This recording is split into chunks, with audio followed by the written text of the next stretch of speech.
Kulong ang isang construction worker matapos mahulihan ng hininalang shabu sa isinagawang paghahalughog ng mga otoridad sa bahay nito sa Vizcara Street, Barangay New Lower Bicutan, Taguig City.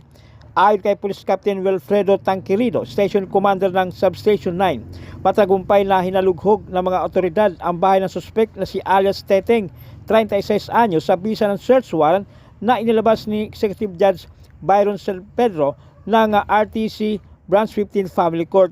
Sinabi niya na ang operasyon nila ay nagresulta sa pagkakarecover ng 14 na gramo ng hininalang shabu na nagkakalaga ng 95,200 pesos, isang cigarette box at iba pang drug paraphernalia. Isinampala ang kasong paglabag sa RA 9165 o Comprehensive Dangerous Drugs Act of 2002. Nabatid na si alias Teteng ay itinuturing na street level individual ng pulisya. Ngayon nandito po yung present ng ating dalawang engineers, kagawad doon, si media natin, representative Nolan Ariola, and the arresting seizing, and meron po tayong body worn camera. So pupunta po tayo dun sa area at i-implement po natin yung search warrant issued by the Executive Judge. So before siguro tayo magpunta, punta ng prayer. Ito ba si Joseph Silvio?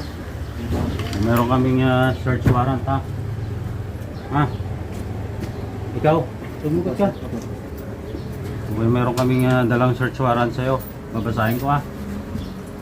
Republic of the Philippines, Family Court, National Capital Judicial Region, Branch 15, Taguig City. Office of the Executive Judge, People of the Philippines versus Joseph Silvio, aka Titing. Search warrant number 2024-043 for violation of Section 11 of Republic Act 9165, Comprehensive Dangerous Drug Act of 2002. Order for this court is the application for search warrant filed by Police Lieutenant Villar. Upon personal examinations of Police Lieutenant Villar, his witness Joseph Silvio, and confidential informant, the court finds that the sufficient probable cause exists that the crime of violation of Section 11 of RA 9165 has been committed and being committed. Accordingly, the instant application is hereby granted. Let the search warrant be issued in accordance with the procedure under number 21-06-08 or the rules of the use of body-worn camera executed by warrant. So ordered. Signed, Byron G. San Pedro, Executive Judge. Okay. Mayroon po tayong media, mayroon po tayong kagawad na mag-witness, ha.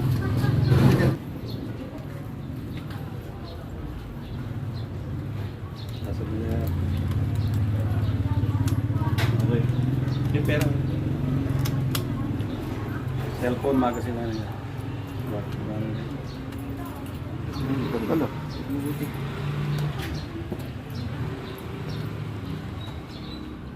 Pa, tingnan ako sa discong niya. Saber mo.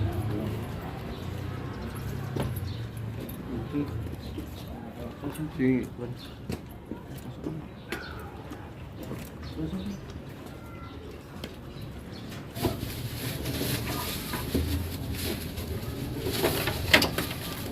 pinaggamitan siya.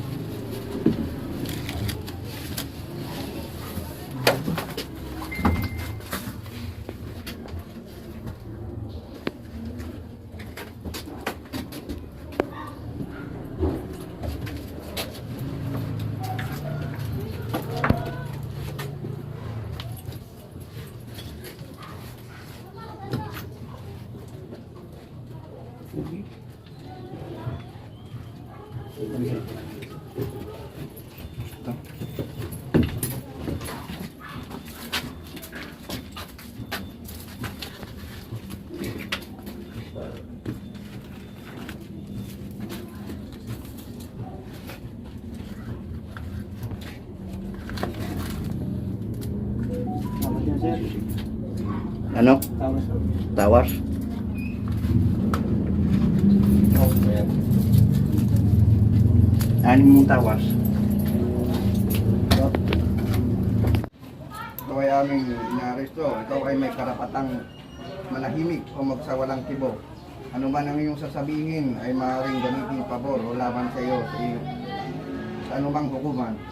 Ikaw ay mayroon din karapatang kumuha ng tagapagtanggol na iyong pinili. At kung wala kang kakayahan, dito ipagkakalaw sa iyo ng gobyerno. Naunawaan mo ba ito?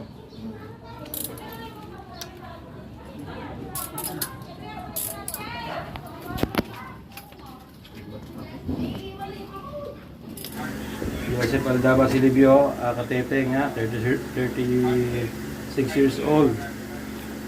Ako si Kagawad Kagawad Dixon Pagirigan ng Barangay New Bicutan. So nandito ako ngayon para witnessan ang huli ng kapulisan, no? Sa bisa ng search warrant. So ikaw ay inaaresto ng Taguig City Police Station, Police Substation 9. So nakakuha pa sa ito yung mga items na yan? Sagot. Okay. So, binasahan ka na ba ng karapatan mo?